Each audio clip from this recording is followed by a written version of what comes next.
Shalom and welcome to the Middle East Report. In this program today we'll be discussing the war against Israel on our university campuses and how we need to expose it. And in today's program I'm joined by Christina Harrison representing CAMRA UK together with Jack from CAMRA as well, also a former university student of Cardiff University. So Christina, it's great to have you back on the Middle East Report. Big admirer of the excellent work that you guys do at CAMRA, keeping our media in check, but also helping to support Jewish and Christian students on campus to educate them and stand with them with Israel. Now, I had the absolute pleasure recently of being up in Glasgow for Glasgow Friends of Israel, and I had a nice time and a nice chat with your parents. They're absolutely delightful. So, yeah, showed me a lot of hospitality and a lot of kindness, so thank you. But do you want to just remind our viewers, because about a year ago since last on the programme, how you came to faith in Yeshua, how he gave you a love for Israel, and your remarkable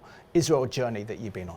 Well, firstly, thank you again for having me, Simon, and it's great to see you as always. I think the last time you saw me as well, I was Jones, and now I'm Harrison, so definitely things have... Congratulations getting married. Thank you. You got a nice ring on your finger. Oh, thank you. Things have definitely changed since I last seen you. And my parents are always, they're always happy to welcome anybody to their home, as you can imagine, after meeting them. A bit of background about myself as a reminder: I grew up in a Christian household. My great-grandfather was a personal friend of Lloyd George pre-Balfour. Israel and Judaism and the Jewish people have always been part of my family history throughout each generation. Then my grandfather was in World War II and saw what happened or at least heard, they knew what was happening during the Holocaust and the war. It wasn't until after the war that they realized how bad it was.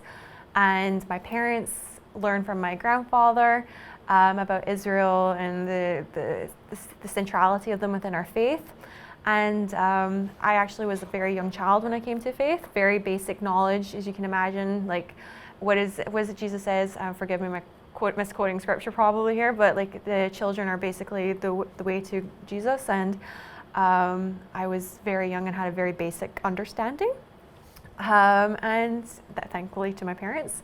And really how I got involved in Israel and all this crazy world, which we're going to talk about furthermore today, is through my parents making sure that we as my family, all my siblings and I, they've taken each of us to Israel to go on a pilgrimage to understand where our faith came from, and basically connecting the Bible and modern day Israel to biblical Israel as well for us. Wonderful. And of course you worked at the Israeli embassy, where you're still very much loved and appreciated for your work, and you've left a great legacy there. And Jack, it's an absolute pleasure to have you on the Middle East Report, and you're an inspiration to your generation, particularly for standing up for Israel and standing up for the Jewish people on campus. So kol hakavod in Hebrew for that.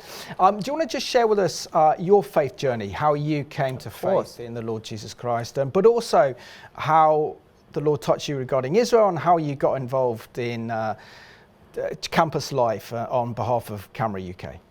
Thank you, Simon. My journey in my faith has been quite varied, actually. I grew up in a very Christian community when I was younger. When I came to university, when I went to Cardiff University, I lost that a little bit. And quite recently, actually, I've been welcomed into a new church in Cardiff, and that's been, praise God, because they're just the loveliest people ever you can imagine, as we know in the Christian community, and that's quite wonderful. My journey with Israel comes through university. While I was a student, I witnessed the atrocities of October 7th and the response from the university towards its Jewish community being so minimal in protecting those Jewish students. I found, with a lot of my peers, to stand up for those Jewish students, I found that we had to go steps that we wouldn't unimaginable steps to actually get the university to recognise some basic things such as the International Holocaust definition of anti-Semitism. And yeah, that's sort of been my journey so far while as a university student. I came across CAMRA on campus, and they helped me in putting me in contact with certain organisations, Campaign Against Anti-Semitism being one of them, to sort of ask them, because as a student you don't know where the university's sometimes gone wrong.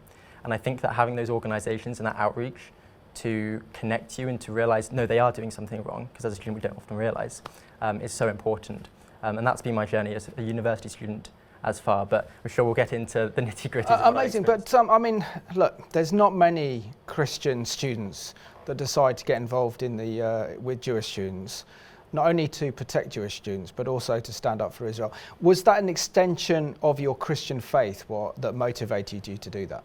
I think I'm thinking as a university student where I was surrounded by a lot of non-Christian people, and I think that there's a part of just that humanitarianism that we have as just people first and foremost, but it does obviously extend from my faith. As we know in Genesis 15, it literally, God told Abraham, this is the land of Israel. And so yeah, I think that there's elements of my faith, there's also just that humanitarian element to it coming in, that I think that we do have a duty, and I found that my peers found that we had a duty to stand up for the truth, to stand up for a community that often gets overlooked, especially by university and student union staff, and to hold them to account when they do overstep or don't do anything about it.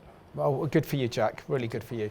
And Christina, you are the manager of CAMRA UK, stands for the Committee for Accuracy in Middle East Reporting and Analysis.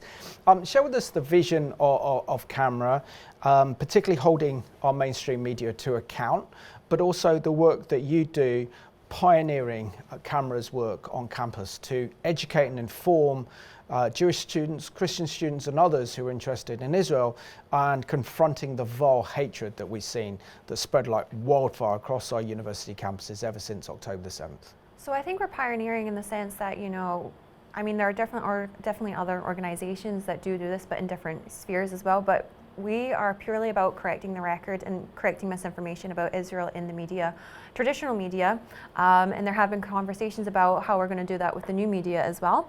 But I don't know any other organisation that does this to the same standard and level that we do, especially here in the UK. Our work regarding on the BBC has actually been made quite well known a lot recently, especially when it comes to BBC Arabic. I'm sure you've been hearing about how atrocious it has been. And I think the fact that we undertake research not just in English, we're holding media outlets in Spanish, Hebrew and Arabic to account. So we are across the stream as well in different various outlets in that sense. So I think we are quite visionary, and we originally started off as a letter writing organization actually, and then have developed into an active research organization where we are fostering year on year on top like different more corrections from the previous year. So our last year alone was our best year to date. I don't know the final number, but up until November last year, so 2024, we had over 600 corrections through media outlets, and most of them were quite actually from a high number of us from BBC Arabic actually. For example, BBC Arabic, the amount of corrections we've had since then, post October 7th, actually to this date, is over 160 corrections. And that is basically a one-man bandwagon doing this by himself. My colleague in Israel, who's been monitoring that, and he also does other outlets as well. But I think that's also what makes us slightly unique as well in that sense. I know I'm focusing on BBC Arabic, but I think that's where we're not seeing, for example, we're unable to know what's being said misinformation-wise rather than in English, and I do think that's why, again, we are... Absolutely, and of course CAMRA contributed to that excellent expose on the BBC done by Trevor Aston. Yes, and we also did Danny Cohen too. We helped with that as well. Most recently, they were September 2024, both of them came out.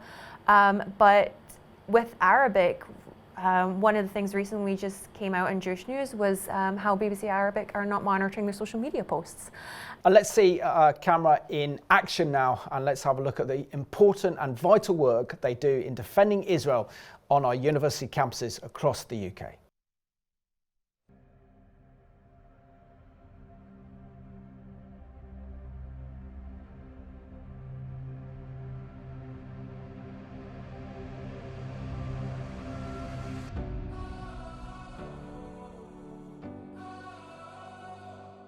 When the war first started, I felt so hopeless, and I realized, okay, if I'm not in Israel on the ground, I'm here in America, but I have my voice, and no one can take that away. I had a really tough year, but now that I'm out of it, it feels amazing, and I feel I've made a difference on campus. CAMRA provides an excellent platform and great professionals behind you every single time.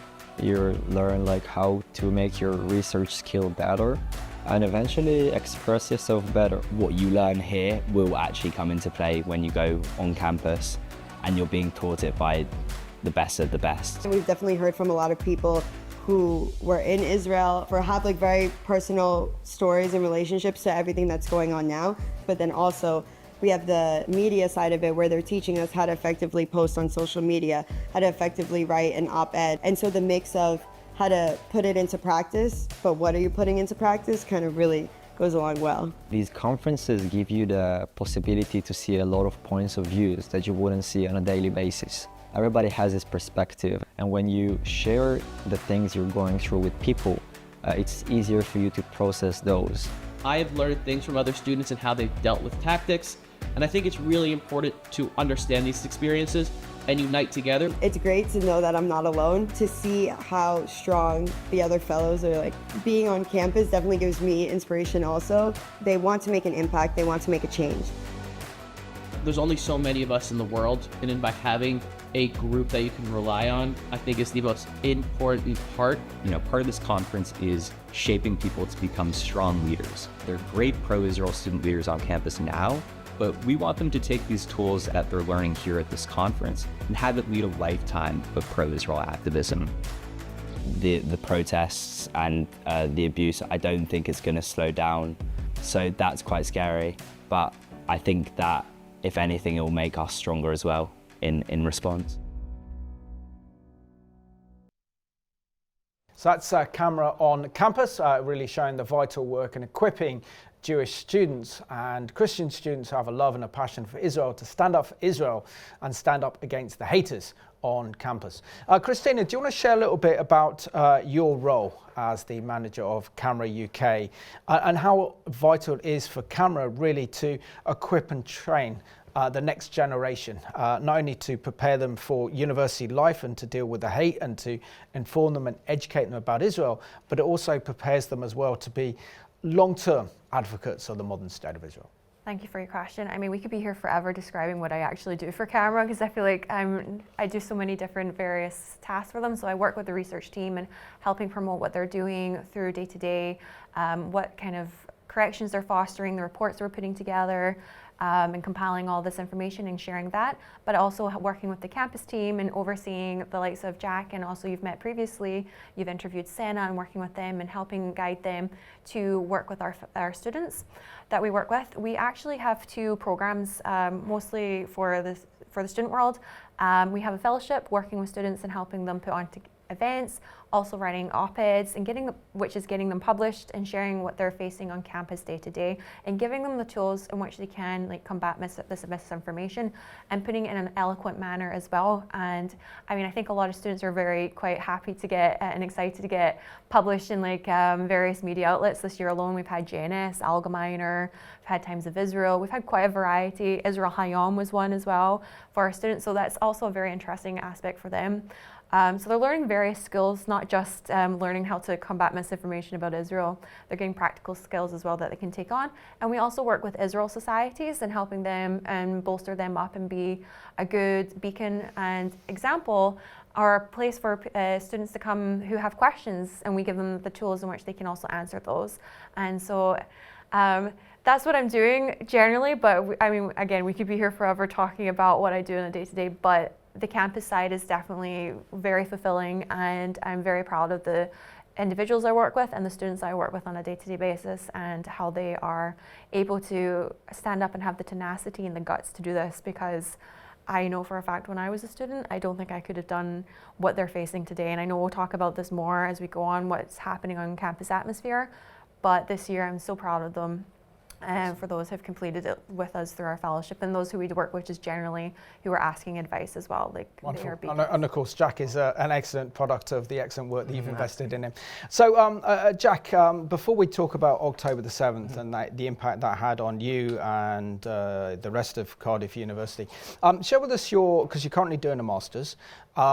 Before then, your undergraduate course was in history, which is always a great topic to research and study. But you studied in Anglo-Saxon history, particularly King Alfred, who's probably one of the greatest Christian kings this country's known. Just share with us why you decided to study Anglo-Saxon history. So yes, I am. I've just finished my my master's degree. The Anglo-Saxon side of things, I'm going to somehow try to relate this back to camera actually, and I'm going to try the best I can. I realised that there was a lot of misinterpretations of some of the importance of Alfred the Great's life and succession. So he fought a battle, Eddington, against the great heathen army, and Vikings, yeah. the Vikings. Yes, that's what they were called in the Chronicles. In the Chronicles, so. I realised that people didn't really know the importance of him in leaving a legacy behind for his sons to develop England, and that really came out through his lifetime and the works that he was doing. I'm trying to jog my brain to give you a specific example of this because it was over 2 years ago now that I wrote it. But yeah, absolutely incredible Christian ruler of. Yeah, the Alps. Absolutely. And there's a great statue of him in Winchester as well, just outside Winchester Cathedral. And Jack, please share with us where you were on October the 7th, which was the biggest massacre in Israel's history. And we haven't seen a massacre like that since the Second World War, and that was over 80 years ago in the Holocaust. How did October the 7th impact your university, and what was the response of the majority of students? So, like many university students, I woke up to the news. And what I thought was, you always remember where you are for big moments in the news. I remember, when the Queen died. I remember October 7th, and what I remember was the fact that my entire university house, there was 5 or 6 of us living together at the time. We all watched the news come through, which is not heard of for students really sitting down to watch the news. I can imagine. Yeah, or watching TV before 12 o'clock, for example. So we watched it, and it was a period where I was just starting up my third year undergrad degree, and I was needing to study that day, so I went to the library, and I got a message from one of my peers to tell me that one of the sabbatical officers at the student union posted a Palestinian flag on her Instagram page, and this was on October 7th. There was no response from Israel, and there was an instant, clear reaction at my university of where people's thought was going to go to, and it was to take it out on Zionist students like myself and the Israel students on society on campus. And the response over that period was quite minimal from the university. I flagged up to them once that just weeks after October 7th, I was handed in a study space a flyer, River to the Sea as the tagline, and the River to the Sea showing the entire state of Israel being the complete, as we know, that's a Hamas propaganda tool that they use. And I just thought, how can my university sit by and allow these things to come through when I wasn't the only one. People were flagging this constantly, and I didn't feel like the university was taking any of it seriously. The responses I was getting consistently, we'll get back to you, and then I had to follow up. And don't get me wrong, there were some people at the university, some people in the student union who were great. But the power that they had over what could be actually done, approaching Jewish students, approaching Zionist students on campus and saying, do you feel threatened? Yes, absolutely. Those conversations never happened, or for me anyway, I didn't feel like I was being reached out to. And there's instances I can go into on this. Yeah, please do. A big one for me was a motion was put forward at the student union AGM. So for your viewers that don't know, every year many student unions across the country host their annual AGM where motions will be put forward to adopt official policy, and sometimes that policy doesn't really matter. I remember when the World Cup happened, the Qatar World Cup, there was a policy to say that the university condemns the Qatar World Cup. I was like, well, obviously Cardiff University can't do anything. We're not the government, we're not going to change anyone's mind. But we put forward one, some of my peers and I, we put forward one saying, condemn Hamas as a terrorist organisation. A message that I thought would be quite simple, and that the majority of my peers would understand and get behind. And the response was a motion put forward in response to it called Ceasefire Now. And frankly, the Ceasefire Now motion had, I could go into it, but full of misinformation, quoting news sources that have been linked to Hamas. And I couldn't really believe it. And I thought, maybe there'll be a swing. There'll be a swing when it came to voting on this. I would say that 95% of the people in that auditorium that were voting to pass the motion voted in favour of a bit of a motion that was full of misinformation and propaganda, and I couldn't believe it. And a statement got put out by the Jewish Society later that day saying that they felt intimidated by what was going on in that room, the jeers that they heard. And someone who spoke against it, one of my friends spoke against it, and he was booed off stage. I mean, your viewers can find the clips online. It got picked up by various news sources because he was trying to stand up for Israel, and I couldn't believe it. We actually had to be escorted, something that the news channels didn't pick up, but me and my peers had to be escorted out of the student union building because of the attacks that we were getting. Yeah, it was quite disgusting. And this is what I'll come back to, that to know that there's organisations out there, there's camera out there to support me in this moment was so vital.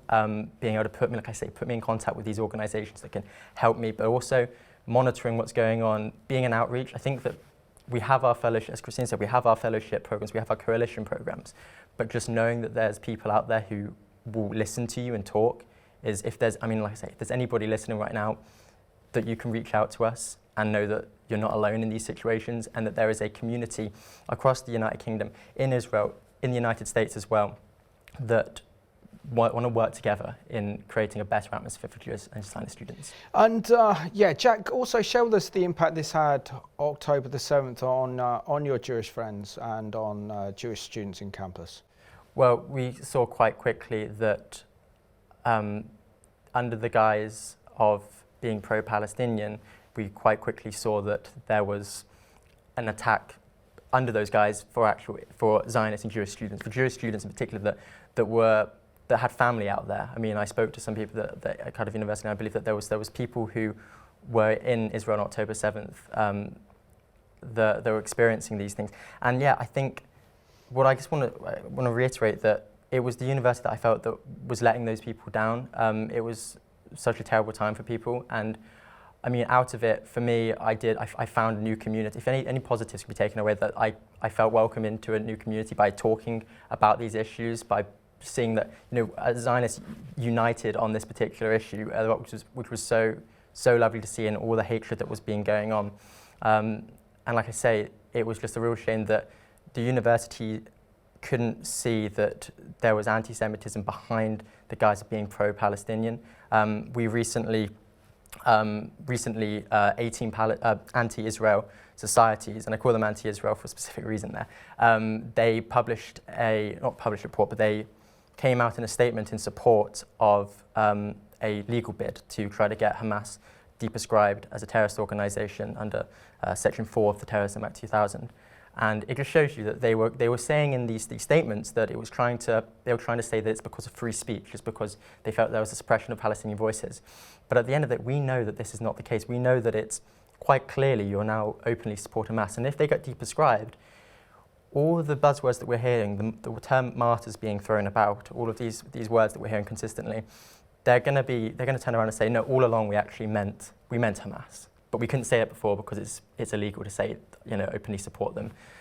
And that just shows you that 18 anti-Israel societies across the United Kingdom are very clear in their support for Hamas through this bid. That's frightening, considering they are a genocidal terrorist organisation, and the crimes they committed on October the 7th were acts of genocide, mass raping, torture, mutilation, and then murder, taking 251 hostages back into Gaza, and of course we know how they treat them in Gaza. Hostages held upside down, in cage, in horrible tunnels, only given a bit of pita bread to eat, not given proper medical treatment, and just given a whole lot of abuse. Anyone that can associate themselves with Hamas, quite frankly, not only should be ashamed, but they're on the wrong side of history.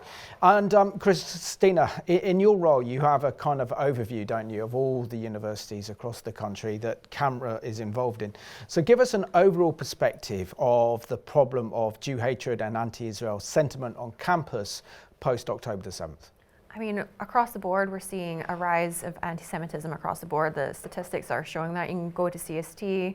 I don't know what they are updated, but I think they're seeing a 500% increase at one point. Forgive me if it's a little outdated, that number, but students who are Jewish Zionist or Christian Zionist as well are not able to speak out truly on how they're feeling regarding this whole situation. Their voices are being suppressed. It's not just from their own peers, they're seeing it from the universities itself by not protecting them. They're seeing it from the professors. You know, students are biased towards them if they were to write something anti-Israel.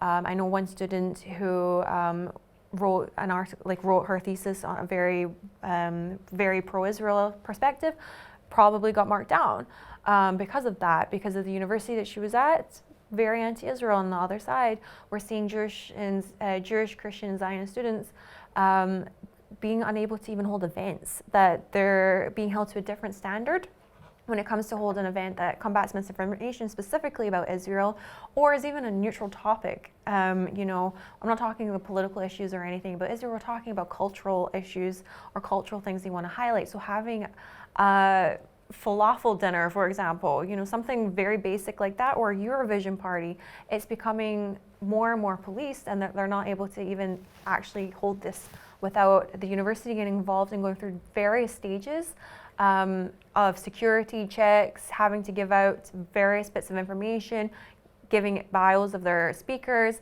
I actually recently, just at one university, I think we'll get into that, I think we may talk about that more later, but basically I had a speaker come from Canada who is an ex-IDF veteran, who is by profession as well, interior designer, and a whole process for him at the university that he was speaking at, specifically our students informed the university back in December that they were holding the event. It only was allowed to go ahead about 6 or 7 days before the event, and this was in March. The process should not have been elongated like that. The multiple meetings with the university, double checking all the materials they were wanting to hand out, what the speaker was going to present upon, giving disclaimers about what was going to be discussed upon.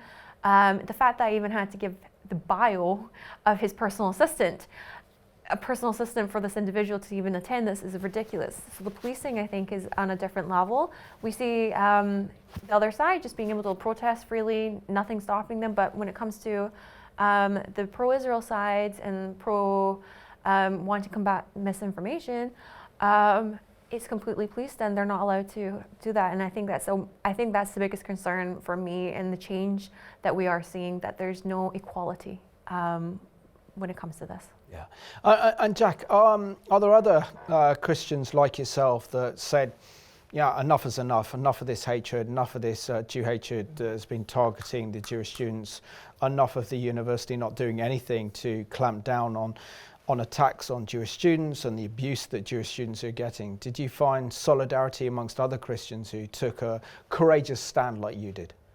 I think, yes. I think that there is a certain element of silence that happens sometimes in the Christian community, and that's a real shame to see, because we know from our scripture, as I was saying earlier, that, you know, the land of Israel given to Abraham, it says in Genesis. And I think if more people start to talk out, then we have a more healthy conversation.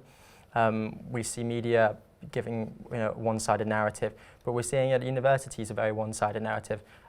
So I urge, you know, CUs out there, Christian unions out there, to reach out to the Jewish students on campus, to check in on them, and there can be some, you know, conversation can be had across campus, rather than the feeling from some people that they have to box themselves in and not actually say what their identity is, which I found could be the case for a lot of Christians on campus. So that's, yeah. Yeah. And Christina, just share with us your thoughts, because if we look at the kind of most extreme example of what's happening right now, we have to single out Columbia University. And of course, we know that the Trump administration cut federal funds in billions of US dollars to Columbia University because of its failure to deal with Jew hatred on campus.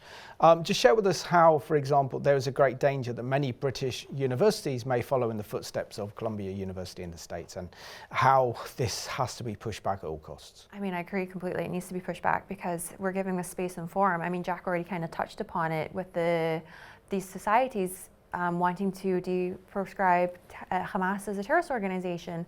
I think that in itself speaks loud enough what's happening on that campus atmosphere. We are seeing protests day in and day out, not just on campus, but day to day. Right now, I actually was just here at King's Cross Station, and Gal Gadot is actually filming for her next film, and they're having a protest there. We're seeing it consistently go across the board, not just on campus, and I do think it's worrying that we need to be doing more, especially with the campus world, because these are the next leaders. And then if we're not changing it, we're going to see these individuals protesting things like this in the streets as well, which they're already doing day in and day out. And I do think it's a worrying trend that we do have, the fact that they're supporting terrorism right now. And it is needing to change, and hopefully our government will do something. I encourage them to do something. They have a right to protect the current students, and so do the universities as well. They need to be doing more. I think the government needs to be making sure the universities are actually abiding by ensuring, nobody's outwardly supporting terrorism that contravenes the Terrorism Act, is following the Qualities Act, which I believe we are seeing consistently that they're not. I just talked about the one example, the students we met with, and the disparity between either side. The Jewish students, the Jewish Zionist students not being able to hold events, the other ones being allowed to do willy-nilly. And I do think long-term we're going to see what's happening at Columbia happen here in the UK if the government and the universities do not do something quickly about it. So let's have a look and see what happened at Columbia University in the States earlier this month and how CBN have covered this story for us. Chaos at Columbia University Wednesday as crowds of masked pro-Palestinian protesters stormed the library, beating drums and chanting. 2 public safety officers suffered injuries in the melee. It's just an utter disgrace to an institution of that caliber, and it just shows that neither the protesters nor the administration has learned anything. The university claims most in the crowd had no affiliation with the school, but of the more than 80 people arrested, police say all were students at the university. The school issued a statement saying Columbia strongly condemns anti-Semitism and all forms of hate and discrimination, some of which we witness today. Across the country in Seattle, anti-Israel protesters caused an estimated $1 million in damage this week, starting fires at the University of Washington. 1 year after pro-Hamas encampments sprung up at Columbia and other universities around the country, many Jewish students say they still feel threatened.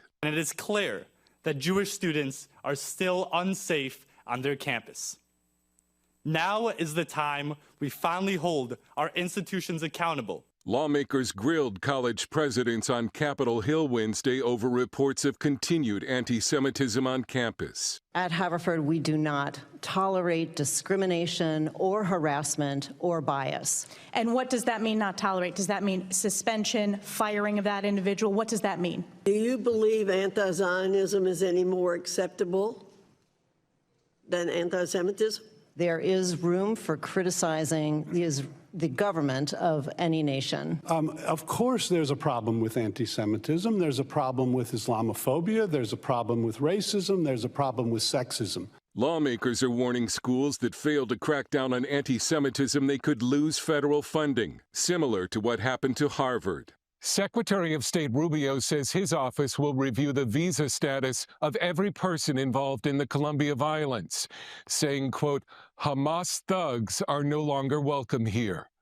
Dale Hurd, CBN News. A great report there put together by friends at CBN, Dale Hurd in particular, highlighting how university principals are having to go before Congress and to ask questions in the House regarding their treatment of Jewish students and their failure to deal with and tackle Jew hatred on campus. What are your thoughts on that excellent report? Primarily because we see here that the Republican administration are really putting huge pressure on universities, particularly the principals of universities, to do more to confront Jew hatred on campus. And of course, wouldn't it be a good idea, for example, if we saw some of the heads of many of our universities appear before a House Commons Select Committee to ask questions about what they are doing to protect Jewish students and to ensure that terror-sponsored or terror-sponsoring students who support Hamas on campus should not be allowed to do so? Well, that was a great report, and I think it points out a particular area of where this anti-Semitism comes from, and that is coming from students predominantly. And obviously, as we touched on earlier, the unwillingness to do anything from administrative staff, and it's a shame that now the US government have to get involved in dealing with it. What we at CAMRA have seen, and we put forward a report recently to the Foreign Affairs Select Committee, is that this anti-Semitism that we're seeing now since October 7th is very much institutionalized. It comes from faculty members. It also is coming from student union guilds being propped up. There's and I won't name the university because I don't want to give these people airtime sometimes. But there's a situation at one of our fellows' university where guild president's been elected on a very anti-Israel card, and in the manifesto they wanted to come out and quite clearly state some quite ridiculous things, such as Israel being an apartheid state. They want to have an apartheid week on campus. At CAMRA, we have a campaign called Apartheid Week Exposed, which shows that this is not the case in Israel. And yeah, what I'm trying to get at is that yes, we're seeing it, students are quite a vocal part of it, but I'm afraid now we're seeing that it's faculty members becoming more and more open in their support for Hamas, and student unions which are presumably acting separately to the universities, or at least that's how they present themselves quite often. And members there, sabbatical officers and presidents are now being propped up on these cards, and yeah, it's feeding into all areas of student life, not just from students, but yeah, into their classrooms and into their extracurricular activities. Yeah. And of course, for any Jewish student on campus or any supporter of Israel on campus, Apartheid Week is a pretty horrendous and horrific week for them. So share with us what Apartheid Week is and how you guys at CAMRA are helping to counter it. So Apartheid Week, well, usually now it's Apartheid Month because it's meant to be a week for each campus, but the overall organization that does this movement dedicates a month these days because each university can choose when they want to do it. Usually it starts in about March, I believe, but we actually see it going all the way up until May, depending on when the university does it. Basically, it's a tool, a mechanism that the anti-Israel groups use to push false narratives regarding Israel, that Israel is an apartheid state. Israel is stealing Palestinian water. There's only Jewish-only roads.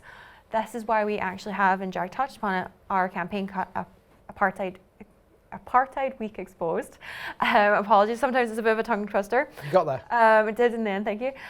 We have this to basically give students the other side and give them this the correct information, the real information, what the factual information is.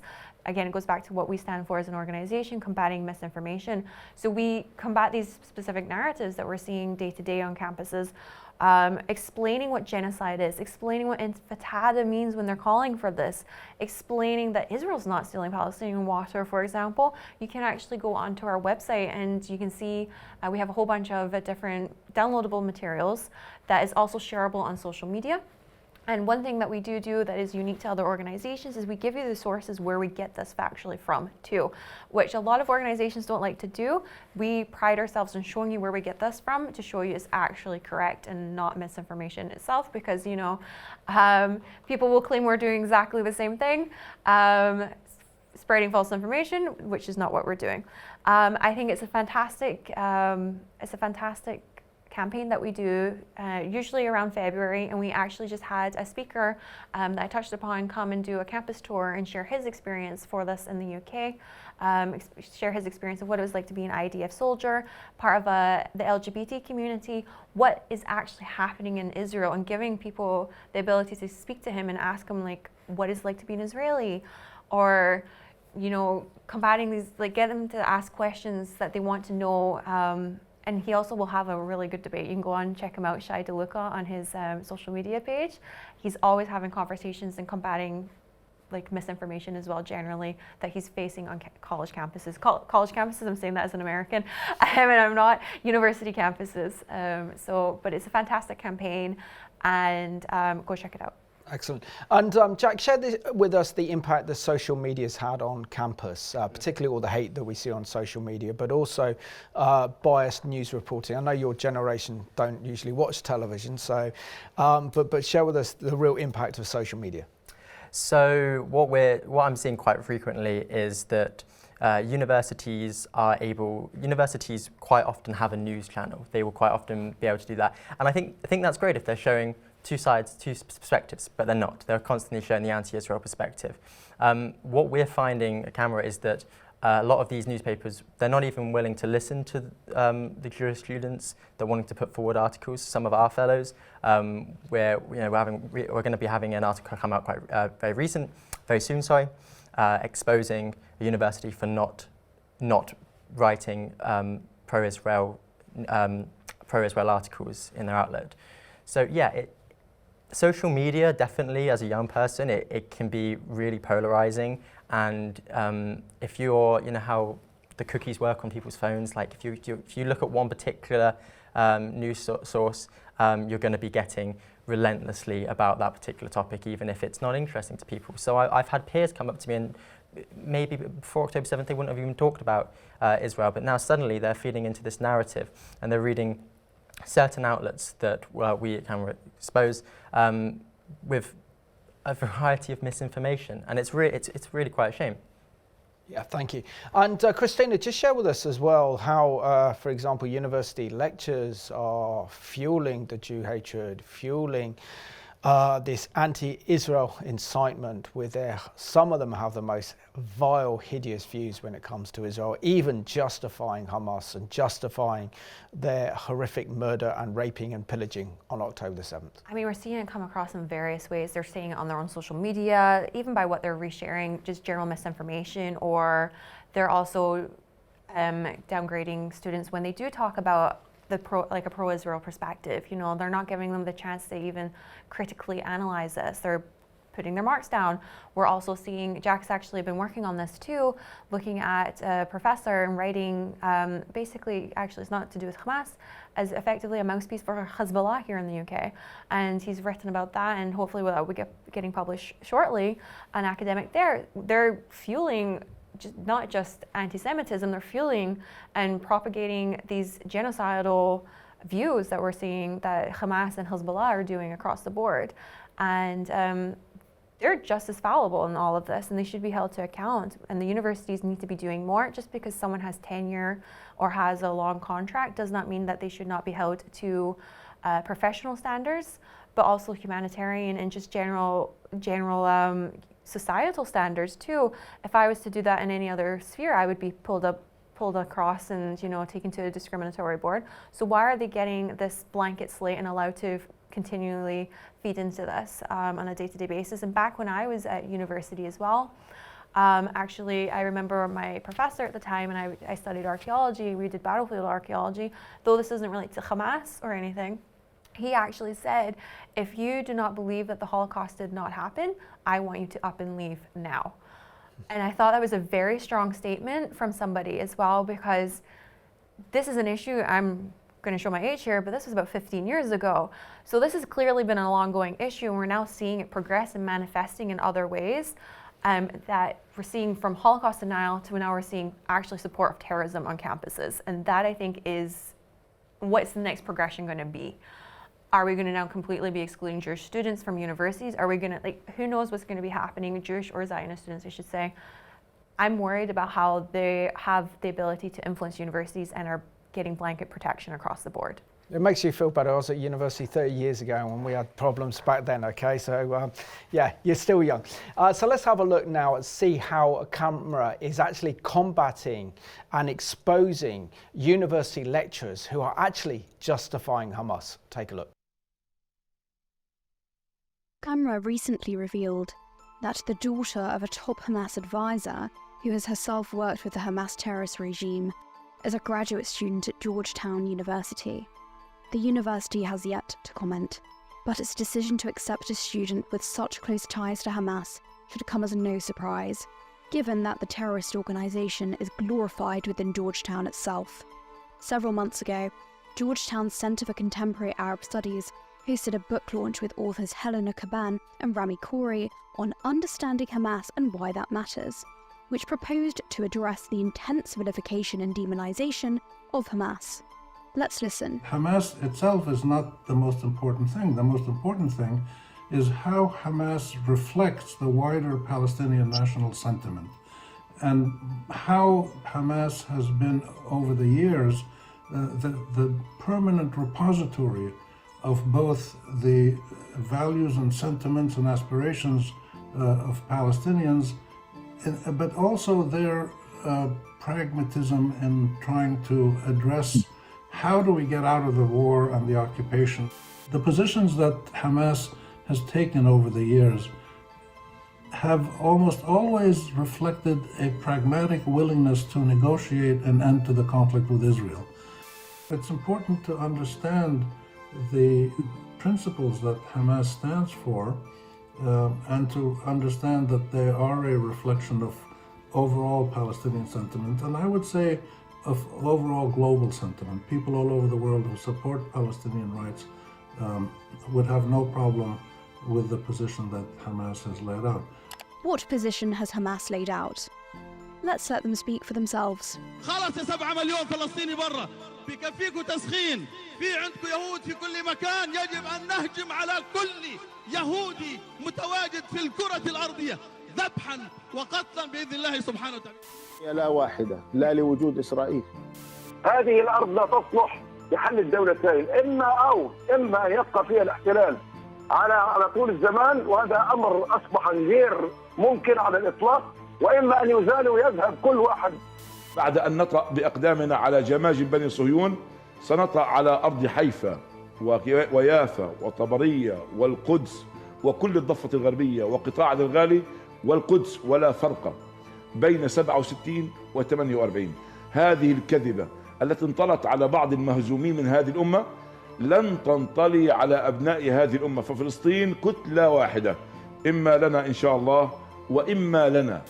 Okay, back to Georgetown. They're pretty good at running administrations. You know, they've administered all kinds of things, including Gaza municipality, the water and sewer system, Hamas's diplomacy, which they pursue, you know, with governments around the world on the basis of existing international law.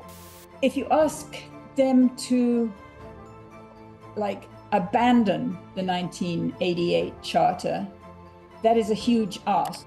That's the charter which declared Islam would obliterate Israel and that there's no solution for the Palestinians except by jihad. Things are, from that point of view, better in American society, but not at the kind of the top decision-making level, where money speaks and received wisdom from, you know, decades of Zionist indoctrination speaks. The problem isn't confined to Georgetown. On March 10th, the London School of Economics is set to host a launch event for the book, another venue to glorify and sanitize the prescribed terrorist organisation. Universities are meant to be dedicated to the pursuit of truth. They have no business whitewashing the terrorist organisation that committed the largest massacre of Jews since the Holocaust. And this should all alarm us, this should all concern us.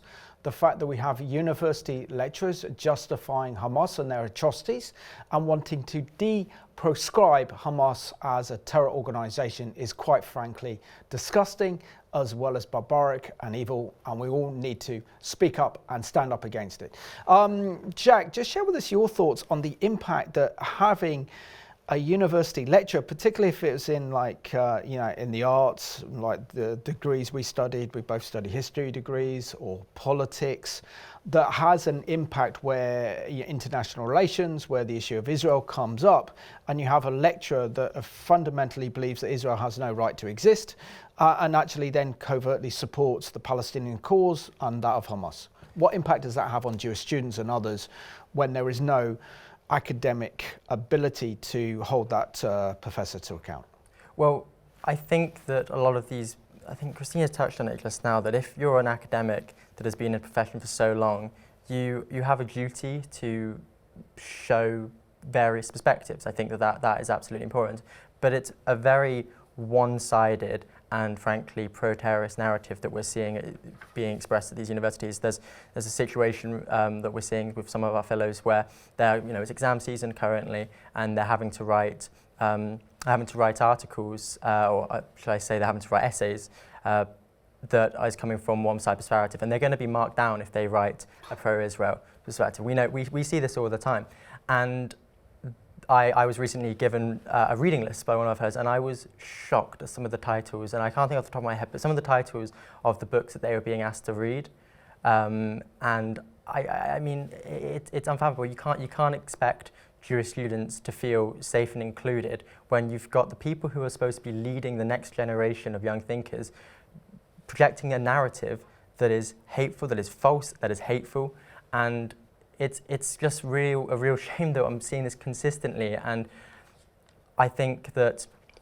students who are Zionists like myself, there needs to be a unification. I think that through organisations like Camera, what we do at Camera, connecting with these various groups at university that you realise that they are, and they can be political, they can be Christian, they can be JSOCs, they can be Israel societies, of course, and to find that there is actually a community out there for them where we can all talk together and we can say, no, this has happened at my university, this happened at my university, and then reaching out to people who will put forward letters on your behalf saying, you can't be doing this. This is breaching your own policy, which quite often it is. They claim to adopt the International Holocaust from its definition of anti-Semitism, but it's also breaching UK government law, and exposing universities for that is really, really important.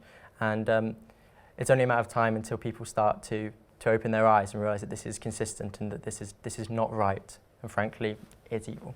Absolutely. Christina, less than 5 minutes left of the programme, so I do have two important questions to ask you before. But the first one is, what are the consequences if this constant Jew hatred and anti-Israel sentiment continues on our university campuses? What impact will that have on our society? But also, what impact will have on our nation when university students of Jack's age get into the professions, they get into positions of leadership, they get in positions of journalism or in government, and then they have huge influence over British foreign policy when it comes to Israel? I mean, I don't even think I want to think about that at the moment, because I think it's a terrifying thought of how it's going to be if this is how we're seeing. I mean, I always argue, especially in the UK context, that it's so anti-Semitism and anti-Israel and anti-Zionism is so inherent in our society because of the history we've had, which Jack and I actually had this conversation earlier today, how it goes back to whenever like Richard the First or Third, I think it was, like the history with that and everything and how bad they were. And now we're seeing this all play through a history too today, and it's getting quicker and quicker how much it's getting worse, and I think it is a worrying thought, and I don't even want to think what it's going to be like for my children when they go to university, what it's going to be like for them, and I really hope that they will stand up for, Jewish students and everything. But I think what we're going to see, unfortunately, is more, and not just with Jewish students, more with the Jewish community across the board, because this is not an inherent issue within the campus world. It's a work issue, it's a wider society issue. And I think we're going to see people leaving the UK and going to Israel and making Aliyah. And who knows, it's just going to be bad. Yeah. And Jack, you are truly an inspiration for your generation. You're truly an inspirational Christian who's really stood up for Israel and the Jewish people, and you'll be blessed. But for any young Christians who are watching this program, I know you guys don't watch television, so they might watch it on YouTube. Just share with us how, as a student and a Christian student, you can really stand in solidarity with Israel and the Jewish people. I think making those bridges, I mean, just talking to your Jewish peers is so important, asking them how they are. not being scared to speak up for Israel, talking in your church, ask the preachers at your church, how would I go about bridging the gap between the Christian and the Jewish community. I think that's really important to do. And if you're a young person like myself, sometimes having those conversations with people who have a bit more life experience, shall we say, and know the communities better, that might be a really good step forward. I think also realizing that there's organizations out there that provide corrections, that if you're thinking, no, this isn't right, if you're seeing so many of your university papers postings, if you're seeing, like I say, faculty members talking in the classroom, if you're seeing large anti-Israel movements, and you're thinking, why is this not being addressed? I can quite clearly see the hatred. People are hiding behind masks and fear they don't want to show their face. They're looking like terrorists. What's going on here? And realizing that there is organizations out there that can help them and put them in conversation with a wider community of students who are talking about these issues on a daily basis. Excellent. And within a minute, Christina, share how our viewers watching can support the work of CAMRA, but also any young people watching, particularly young Christians, how they can get involved in CAMRA on campus at their universities and support Israel and Jewish students at this real vital time where they need our love and support. So in helping with CAMRA, you can send us tips. We're always looking for any further information that we can come back and try and get correction from. They can also help support financially. You can donate to us if you feel that's what you want to do. In terms of the campus side, you can be in touch with us directly through our website. We have a whole bunch of information there, but you can also reach out to myself or Jack. Our email addresses are on the page too. We are there to help you and support you where and when possible. And yeah, that's it. Christina and Jack, you've been absolutely superb on today's Middle East Report. Well done, Jack. You're an absolute inspiration, so keep it up.